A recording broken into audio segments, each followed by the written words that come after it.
Good morning बच्चों, कैसे हो आप सब। उम्मीद करता हूँ घर पर आप सभी सुरक्षित होंगे, अच्छे होंगे। देखो हम बात कर रहे थे 10th क्लास की। 10th क्लास के अंदर आज जो हम पढ़ने जा रहे हैं वो पढ़ने जा रहे हैं सातवाहन वंश की बात।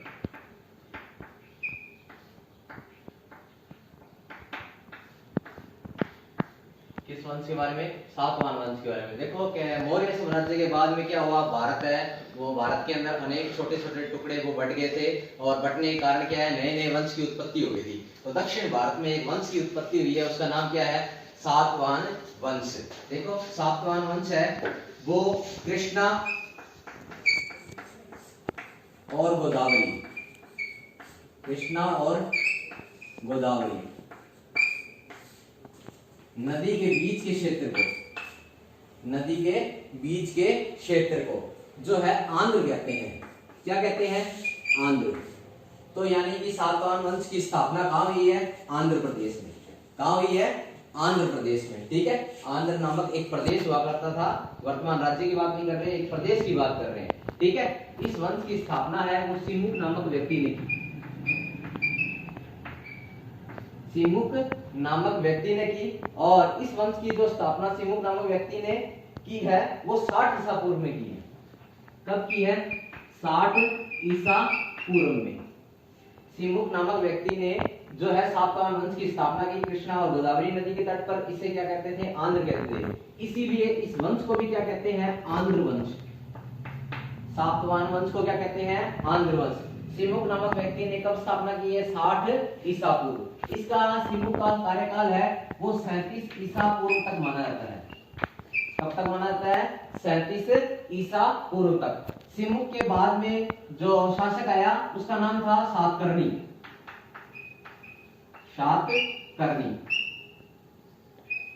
सातकर्णी नामक शासक आया। इसने क्या किया?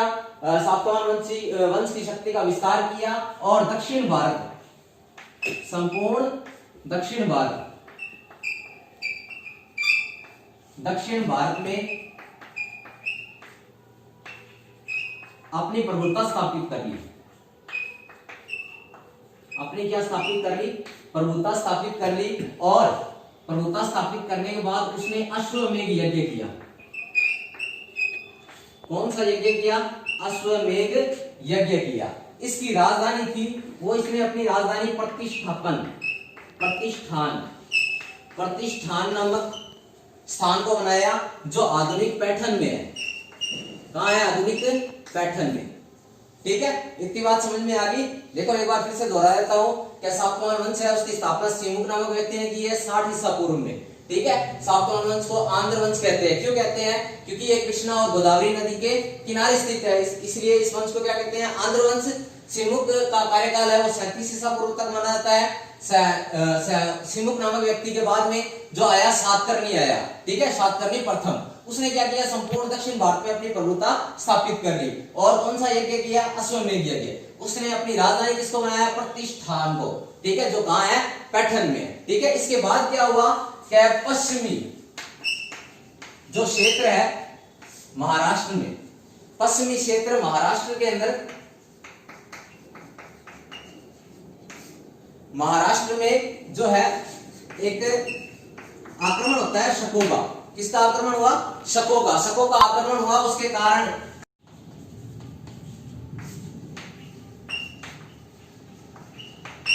कमजोर होगी। क्या होगी? कमजोर। और महाराष्ट्र में एक नए वंश की स्थापना होगी, उसका नाम क्या है? शक वंश। ठीक है, शक वंश की स्थापना होगी। इसके बाद में जो है एक प्रतापी शासक आया इस वंश का, उसका नाम था गौतमीपुत्र सातकर्णी। क्या नाम था? गौतमीपुत्र सातकर्णी। 23वां शासक आया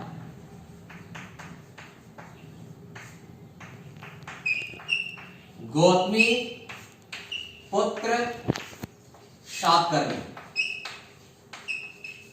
गौतमीपुत्र सातकर्णी, वो क्या था? सिर्फ सातकर्णी था। ये कौन है? गौतमीपुत्र सातकर्णी है। इसने क्या किया?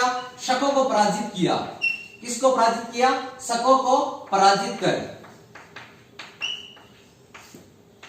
अपने वंश की कीर्ति को पुनः स्थापित किया। कीर्ति को पुनः स्थापित किया।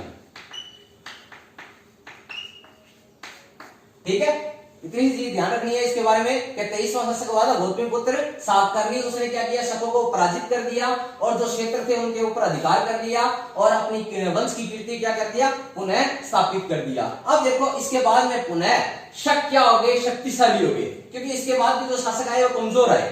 ठीक है, इसके बाद में शक जो शासक थे वो अत्यधिक है, वो शक्तिशाली हो गए। उसके कारण क्या हो गया, इस ये वंश वापिस क्या है, पतन की ओर अग्रसर हो गया। लेकिन 27वां शासक आया इस वंश का, इस वंश का कौन सा शासक आया, 27वां, उसका नाम था यज्ञश्री। उस वंश के शासक का नाम क्या था, यज्ञश्री। उसने क्या किया कि उज्जैनी, जो कि शकों के कब्जे में थी, किसके कब्जे में थी, शकों के कब्जे में थी, उज्जैनी को इनसे क्या कर लिया, छीन लिया और अपने वंश की कीर्ति को क्या कर दिया, पुनः स्थापित कर दिया। ठीक है, ये तो इनकी घटनाएं आपको क्या करनी है, याद करनी है। अब इसके बाद में जो सातवाहन वंश है, इसने क्या किया, ब्राह्मणों को भूमि दान देने की परंपरा शुरू की। भूमि दान देने की ब्राह्मणों को सबसे पहले परंपरा किसने प्रारंभ की है, सातवाहन वंश ने प्रारंभ की है। ठीक है, उसके अलावा सातवाहन वंश ने है वो चैत्य और विहार, चैत्य और विहार बनाए हैं, कहां बनाए हैं, दक्कन में, पश्चिमी दक्कन में, जो महाराष्ट्र के अंदर है, पश्चिमी दक्कन में क्या किया, चैत्य और विहार बनाए। उसके अंदर जो प्रमुख है चैत्य है, उसका नाम क्या है, कार्णिका चैत्य। ये आपका सातवाहन वंश कंप्लीट हो चुका है। बाकी की बात है वो हम नेक्स्ट वीडियो में करेंगे। धन्यवाद।